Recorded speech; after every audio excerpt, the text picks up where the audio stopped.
Hello students, welcome back to our YouTube channel. तो आज हम पढ़ने जा रहे हैं कुछ graphical problems based on the topic Ohm's law. तो चलिए शुरू करते हैं। ओम्स लॉ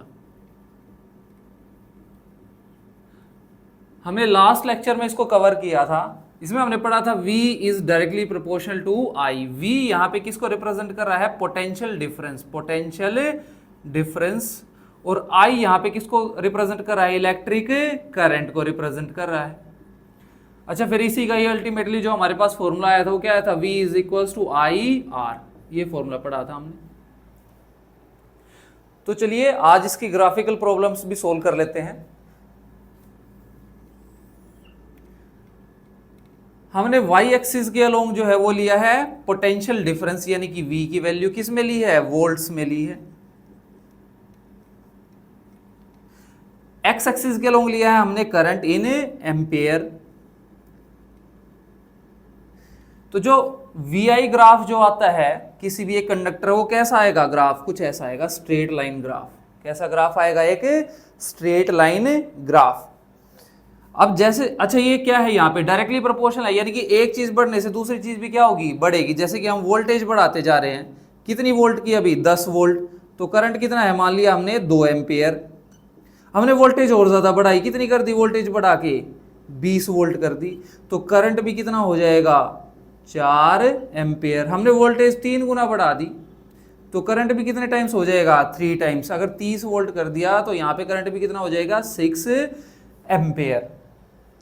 अब इस पे जो है क्वेश्चन वो किस तरीके से CBSE में आते हैं वो हम देखते हैं। देखो, या किसी भी बोर्ड में सबसे पहले टाइप का जो क्वेश्चन है वो क्या है कि भाई ये जो ग्राफ का ये जो स्लोप आ रहा है, VI ग्राफ का जो स्लोप है, स्लोप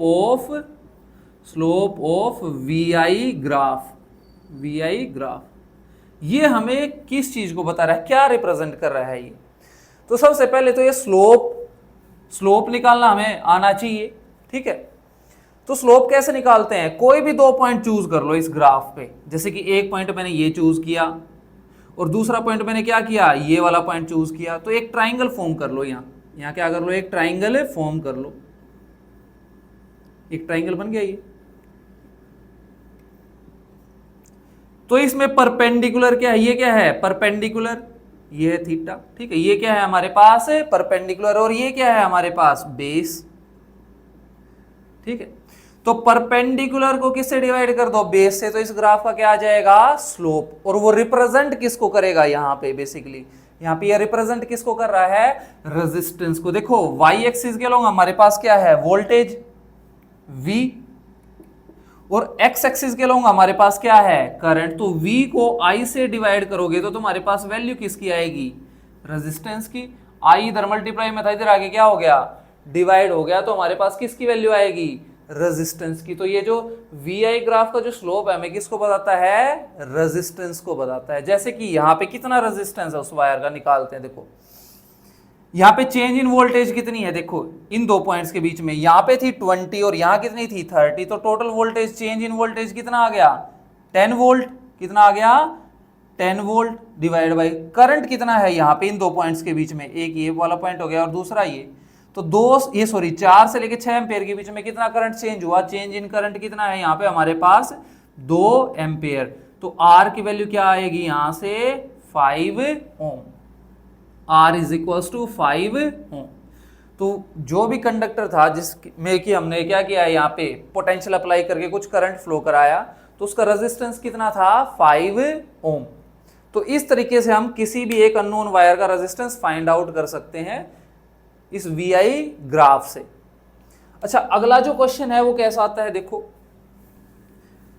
हमें किन्हीं भी 2 कंडक्टर्स के लिए, कोई भी 2 वायर्स के लिए ग्राफ, एक सिंगल ग्राफ ही दिया होगा, उसमें हमें बताना है किस वायर का जो है रेजिस्टेंस वो ज्यादा है। देखो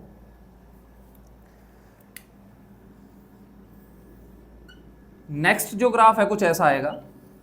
ये है मटेरियल A, ये है मटेरियल B। ये मटेरियल A का ग्राफ है VI ग्राफ, और ये मटेरियल B का है VI ग्राफ। तो अब पिछला जो टॉपिक किया उसमें हमने क्या देखा? इन दोनों ग्राफ में से जिसका भी स्लोप ज्यादा होगा उसी का रेजिस्टेंस क्या होगा, ज्यादा। देखो इस ग्राफ का स्लोप ज्यादा है, इस ग्राफ का स्लोप कम है, और स्लोप क्या बताता है हमें, स्लोप हमें क्या बता रहा है यहाँ पे, रेजिस्टेंस को। किसको बता रहा है, रेजिस्टेंस को। तो दोनों मटेरियल में से किसका रेजिस्टेंस ज्यादा होगा, तो ऑब्वियस सी बात है किसका रेजिस्टेंस ज्यादा है, ए का। मैक्सिमम ए का है, मिनिमम किसका है, बी का। ये ज्यादा है और ये क्या है, कम है, क्योंकि इस ग्राफ का जो स्लोप है वो क्या है, कम है, इस ग्राफ का स्लोप ज्यादा है। और स्लोप जिसका ज्यादा होगा उसका रेजिस्टेंस भी क्या होगा, ज्यादा ही होगा। अब नेक्स्ट जो ग्राफ है इसमें ही थोड़ा सा ट्रिक प्ले किया जाता है। वो कैसे प्ले करते हैं ट्रिक, देखो इधर इस एक्सिस के लोग करंट नहीं, इनके जो है यहां पे हमने पोटेंशियल डिफरेंस ले लिया और इस साइड क्या ले लिया, करंट। तो अब इसका जो स्लोप है वो हमें क्या बता रहा है, अब स्लोप हमें रेजिस्टेंस नहीं बता रहा। अब हमें ये जो ग्राफ है इसका स्लोप हमें रेजिस्टेंस नहीं बता रहा। देखो मैंने क्या बताया था स्लोप निकालने का formula, perpendicular divided by base, perpendicular divided by base, यही होता है ना स्लोप निकालने का फॉर्मूला। परपेंडिकुलर एक्सिस के लोग ऐसे, इस एक्सिस के लोग क्या है हमारे पास, करंट है, और इस एक्सिस के लोग हमारे पास क्या है, potential difference V। I by V की वैल्यू किसके इक्वल होती है, देखो ओम्स लॉ तुमने पढ़ रखा होगा सबने। तो according to the Ohm's law देखो V इज इक्वल टू क्या होता है, I R, R उधर चला जाएगा तो ये क्या होगा, V by R is equal to I। अच्छा V इधर है तो हम उधर लिख सकते हैं इसको डिवाइड में। तो I बाई V जो है वो किसको बता रहा है, 1 अपॉन R की वैल्यू को, किसको, 1 अपॉन R। तो इस बार इस ग्राफ का जो स्लोप है, देखो अगर करंट इस एक्सिस के लोग है, वाई एक्सिस के लोग है, और पोटेंशियल डिफरेंस एक्स एक्सिस के लोग है, तो ग्राफ तो हमने उल्टा ही कर दिया ना, इधर V की जगह I लिख दिया, I की जगह क्या लिख दिया, V। तो ये जो स्लोप है ये भी हमें R नहीं बताएगा, इस बार क्या बताएगा हमें, किसकी वैल्यू बताएगा, 1 by R, 1 by R, reciprocal of the resistance की वैल्यू बताने लग जाएगा। अब इन दोनों में से किसका रेजिस्टेंस ज्यादा है, तो इस बार जिसका स्लोप कम है उसका रेजिस्टेंस क्या हो जाएगा, ज्यादा। अगर ग्राफ ऐसा है आई वी ग्राफ है, तो क्या है, आई वी ग्राफ है, तो स्लोप जिसका कम है, क्योंकि उल्टी होगी ना सारी कंडीशंस, आर की जगह 1 बाय आर बताने लग गया, पहले स्लोप ज्यादा था तो रेजिस्टेंस ज्यादा था, इस बार स्लोप ज्यादा है तो रेजिस्टेंस क्या होगा, कम होगा, और स्लोप कम है तो रेजिस्टेंस भी क्या हो जाएगा, यहाँ पे ज्यादा हो जाएगा। तो इस केस में मटेरियल बी का रेजिस्टेंस ज्यादा है, मटेरियल ए का रेजिस्टेंस कम है।